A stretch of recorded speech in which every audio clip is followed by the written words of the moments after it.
Good evening, everyone. I'm going to do two talks this evening. The first is called The Beautiful Foolishness of Things.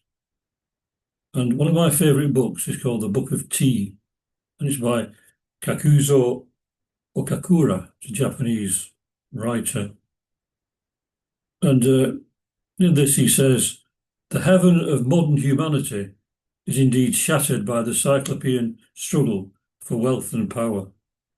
The world is groping in the shadow of egotism and vulgarity.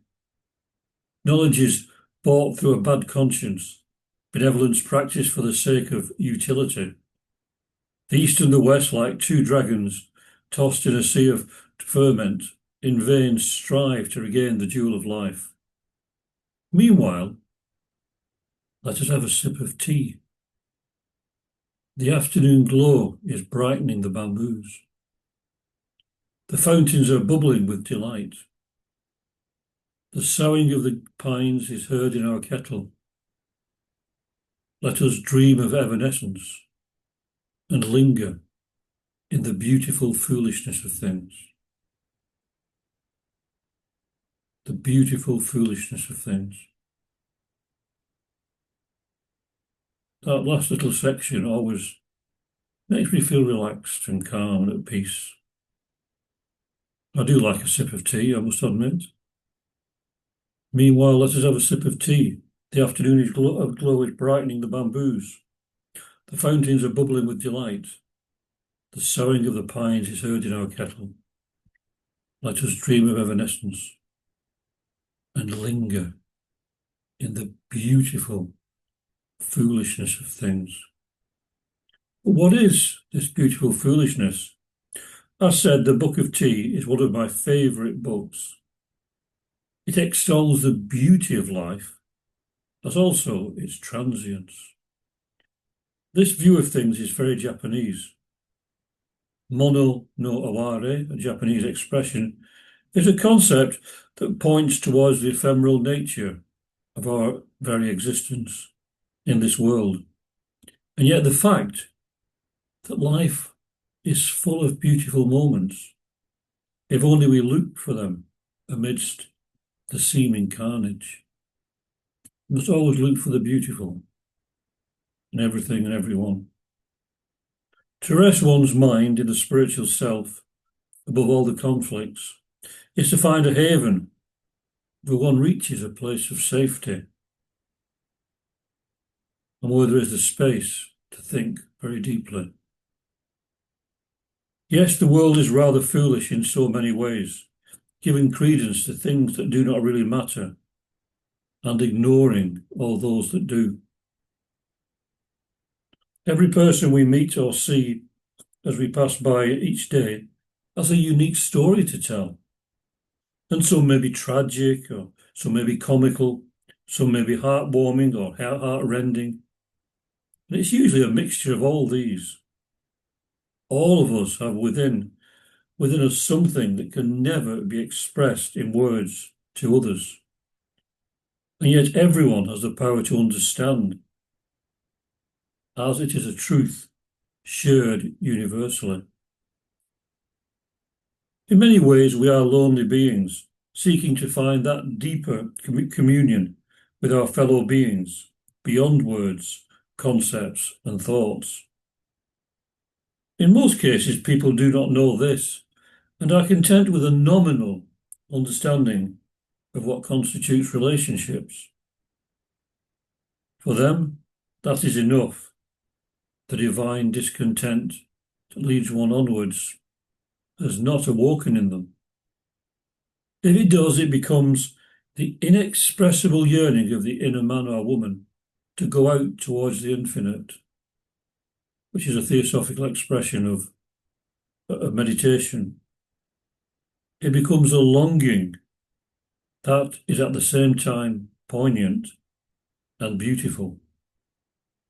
We all have longings, don't we? But we don't, we fill them with material things. We never touch that deeper longing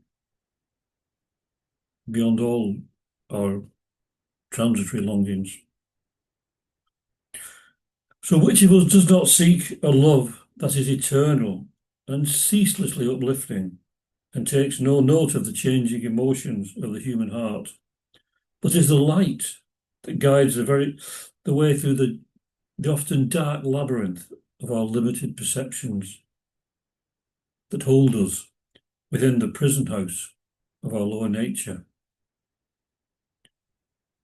One of my favourite poets, going back to the 13th century, I think, going back a long time, is Lal Dead. She was a Laleshvara, she was also known as, and Lala, which all means grandmother, I think. And she was, she always seemed to me to get straight to the point, not using many words, but getting straight to the point. She was known as the naked poetess. It's said that once she reached enlightenment, she took all her clothes off and wandered about naked, reciting poetry. Although some have said that this is symbolic of the nakedness of a spiritual self, that she actually didn't physically go about naked. We don't know that. Well, one may be true, the other may be true, both may be true. And she wrote this poem, amongst many. In time past we were, in time future we shall be. Throughout the ages we have been. Forever the sun rises and sets. Forever Shiva creates, dissolves, and creates again. So if we can begin to see ourselves as immortal beings and feel within ourselves the power we all have to do as Shiva does, to create, to preserve what we have created as long as we feel it is of use, and then to dissolve it when we need to move on to a higher level and recreate something else on that higher level, then we can take our progress in our own hands. We can transform all that comes our way, seemingly good or bad, into alchemical gold. So our vision of the world is transformed, and we may walk the same streets, but as Kakuzo Okakura says, in again another quote from the Book of Tea, the Taoists relate that at the great beginning of the no beginning, spirit and matter met in mortal combat. At last the Yellow Emperor, the Son of Heaven, triumphed over Shoyung, the demon of darkness and earth. The Titan, in his death agony, struck his head against the solar vault and shivered the blue dome of jade into fragments.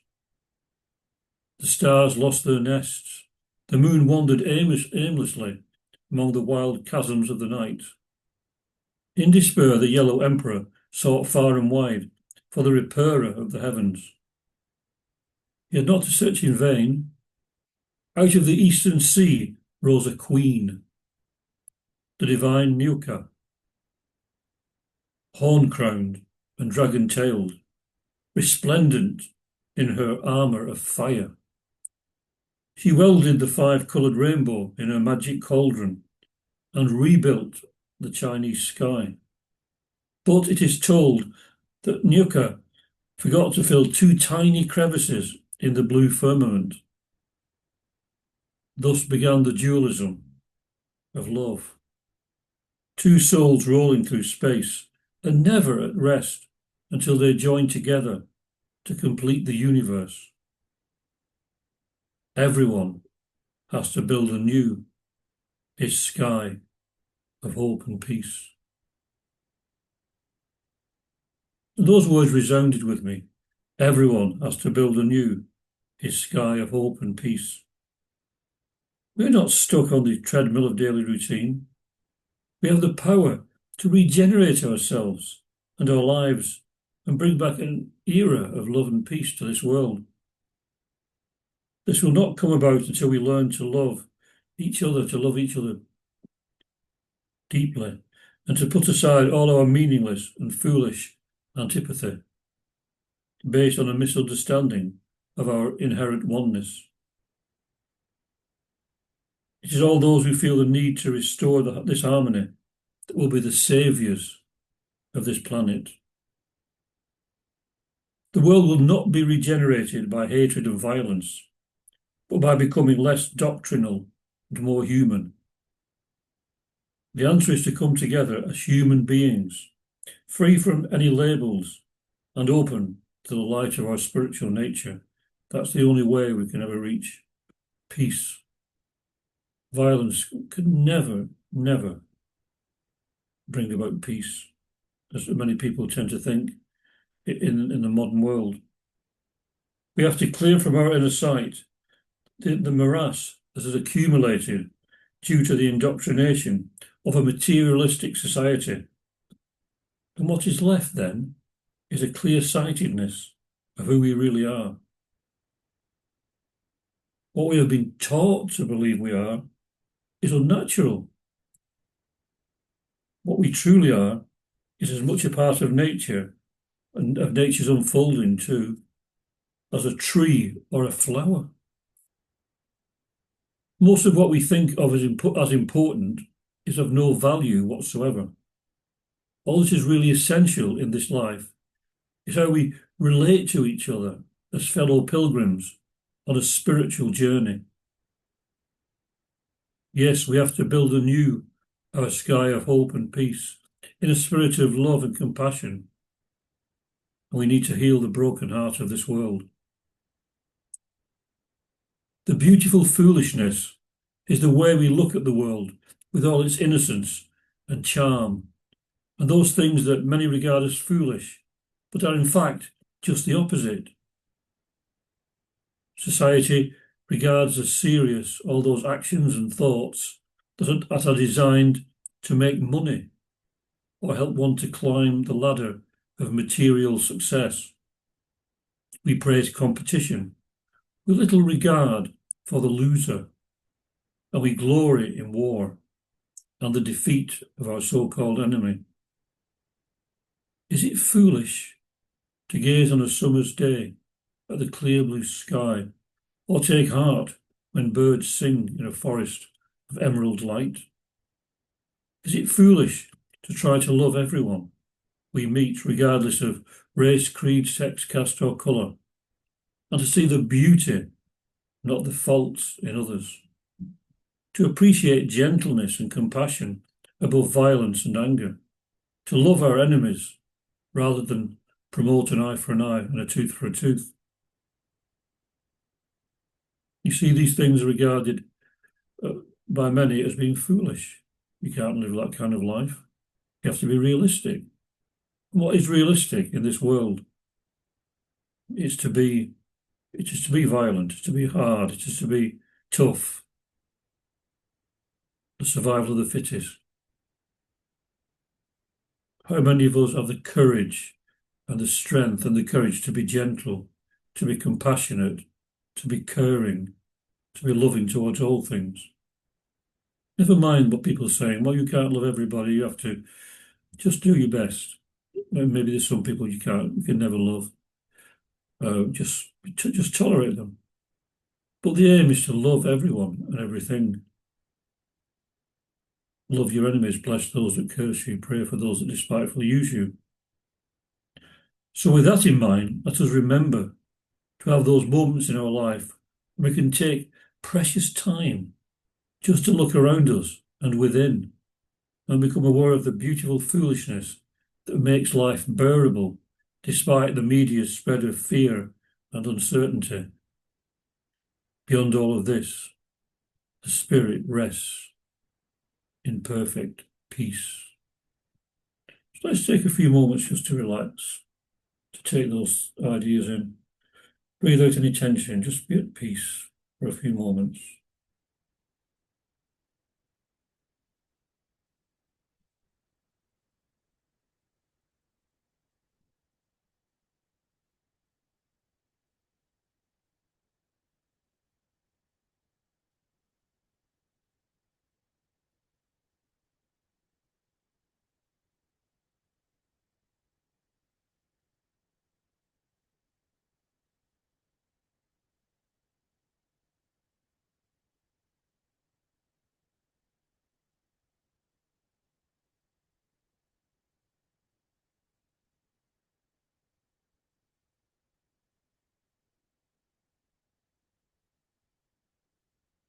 Now, in a spirit of loving kindness, I'll enter into my second talk, which is Children of the Golden Age.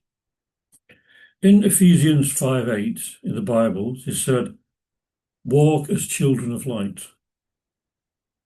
We are presently in the age of Kali, or darkness, according to into Hindu and Theosophical teaching, which still has about 427,000 of its 432,000 years to run.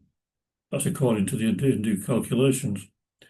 This is why so many people are susceptible to negative influences, and why even religions are unable to live up to the teachings of the spiritual beings that came to earth to try to awaken us to our higher self and to realize our divinity.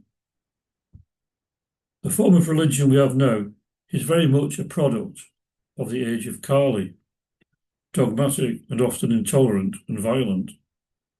This is because these religions were created mainly by children of the age of Kali, who are unable to live up to the standard of the advice given by their founders.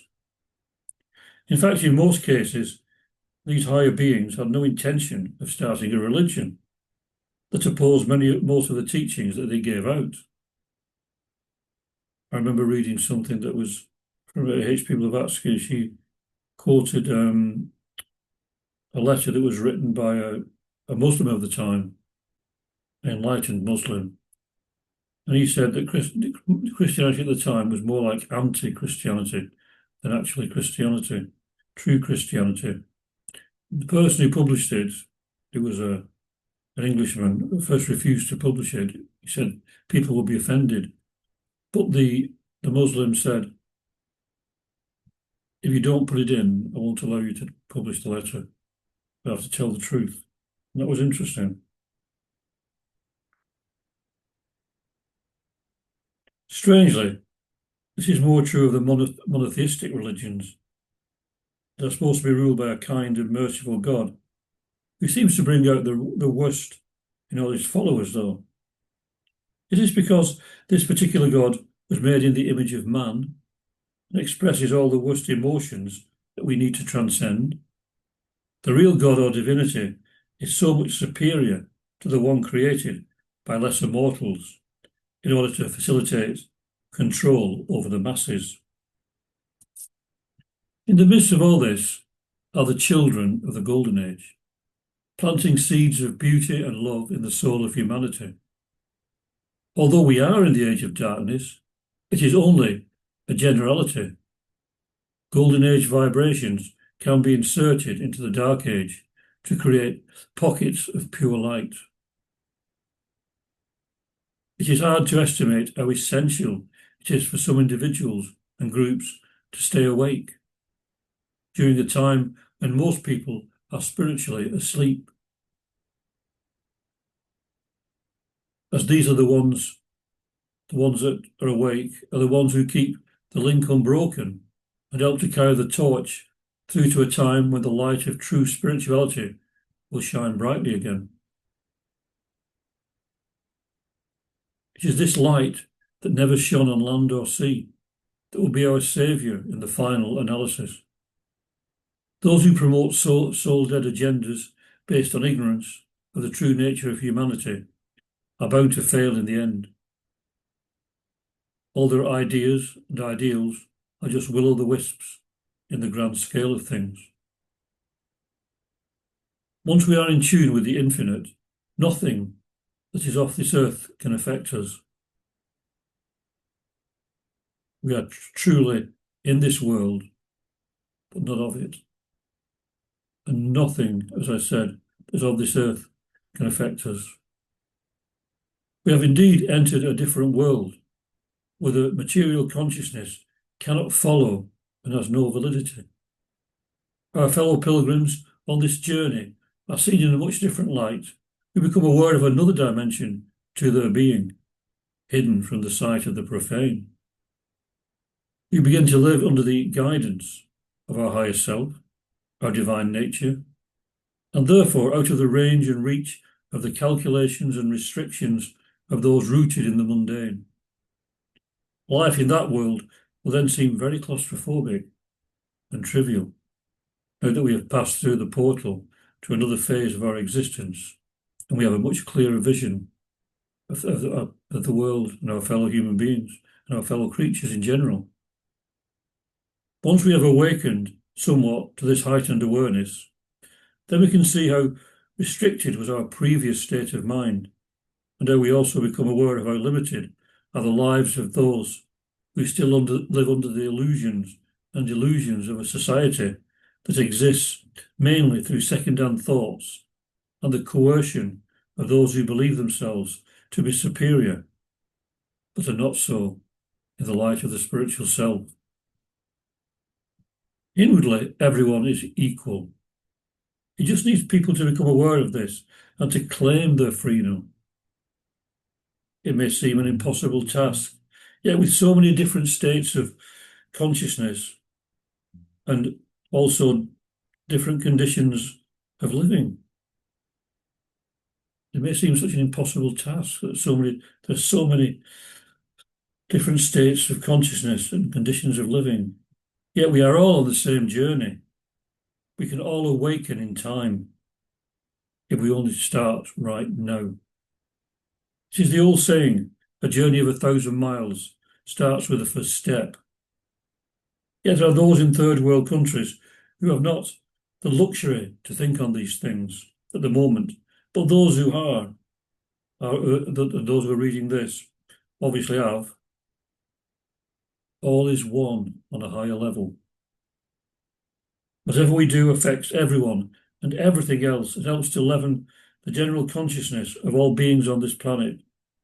As said earlier, we cannot underestimate the value of planting spiritual seeds. So we need to keep the vision of a golden age close to our hearts as we move on through life. I know that love transforms, and if we meditate on and contemplate the qualities needed to bring about such an enlightened era, then we are planting the seeds just mentioned in the minds of our fellow human beings. It's a very important thing to do. I've mentioned in previous talks that Thich Nhat Hanh said that we should regard our fellow human beings as flowers, and we water them with love to help them grow. Plant those seeds in their hearts and let water them, let them flower as truly spiritual beings. Water them with love and compassion and understanding. Nothing else matters. Too long has true spirituality been trampled underfoot by those ignorant of their true nature, believing that they were going through life acting on the basis of their own thoughts, when in fact, most of the time, it was all second-hand knowledge that guided them. Yet most people, in their quiet moments, have their visions and their dreams, unless they fill their lives with constant noise, inwardly and outwardly. They have moments of bravery, kindness, and love, which can be manifestations of the higher self, breaking through from time to time. I often quote Pythagoras, who stated, "Take heart, for the race of man is divine." And H.P. Blavatsky wrote that no true theosophist ever despairs of humanity. A theosophist is one who travels a true spiritual path. Is not necessarily a member of any society or organisation. So we see there are so many individuals and groups trying to bring a little sanity into this world at the moment, when insanity seems to reign supreme. The effects of efforts, though, on a spiritual plane are much more potent than ones on a material level, as these remain grounded and have no wings to soar. So the race of man and woman is indeed divine, and we need to start to regard it as such if we are to bring a golden age back to this earth. Goethe wrote, "My friend, the golden age has passed away. Only the good have the power to bring it back." The earth follows certain cycles of time, but this does not mean that they are deterministic. There are wheels within wheels, and we can affect the course of events by our meditations thoughts, and actions. If we really want a golden age, we can bring it about. It is a strange anomaly that the world seems to want the opposite at the moment and works towards creating a hell on earth. Even many religions are trying to do this while claiming to be creating a heaven. Even most religions, I've said, are preoccupied with gaining converts and denouncing other ways of thought that do not coincide with theirs. They've forgotten the teachings of their founders. Only Buddhism stresses the practice of loving kindness and promotes gentleness and compassion. But love and light can win the day if we forget our petty differences and work together as human beings to bring an end to wars and conflicts. To be human beings, we have to be humane. There's no other way. So let's just recap and emphasize certain points from both talks, bring them together. So in general, people have little understanding of the human condition. Even religions teach their adherents that they are weak, miserable sinners and need to rely on God to be saved. Well, we need to take the stance of being truly spiritual beings. We have a universe of light behind us. We are that light. We don't need intermediaries. To say that what is happening in the world today is foolishness may seem like trivializing events that are causing so much suffering and tragedy in millions of lives. But it is foolishness to think that wars and conflicts can bring peace. That is true foolishness. And that is not beautiful foolishness. Anyone with any degree of insight can see that this violence will never bring peace, only endless pain and suffering. It's just a wheel that goes round. So one country gets attacked, the other country retaliates in revenge. So then the other country attacks them again. And it goes on and on. How will it end? Until one side decides to break the cycle of violence. And if we break down the cause of all these conflicts, we'll see that the origin is based upon relative trivialities and the foolishness of those who have no understanding of the beauty and dignity of the human condition. They're willing to sacrifice all these lives for goals that are not worth the death of a single person or even the suffering of an animal or insect. Yes, we are crazy and foolish as a planet. How can someone turn away from the beauties of nature or those of fellow human beings to cause so much devastation? It is because religion has forgotten its spirituality and instead is lost in ritual and the dead letter of its holy books and promotes materialistic concepts and views of the human condition. If it turned its attention to helping to develop the spiritual nature of its followers, then a great deal of good could be done in this ailing world. Ultimately, it lies within each one of us to develop the spiritual dimension to our being and live under the guidance of this higher self. There's a great hope in the fact that many groups and individuals are doing just that, to at least try to illuminate the dark areas of this age of Kali. Light always triumphs over darkness. The dawn follows the night. So we must have an enlightened faith and trust that all will work out for the best in the final analysis. We can all play our part in that, no matter how small that part is.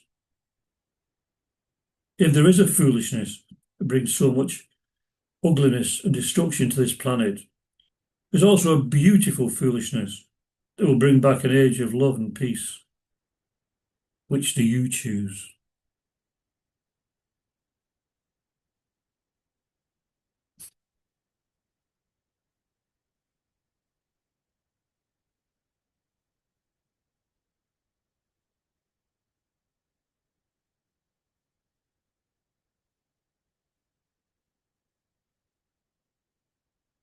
Om Shanti, Shanti, Shanti. Peace, peace, peace. Peace on earth and goodwill to all beings. Thank you very much for listening. Namaste, the divine in me. Reach the divine in you. Thank you very much. I'll try and not be as long in doing a talk next time. See you very, very soon. Thank you very much for listening.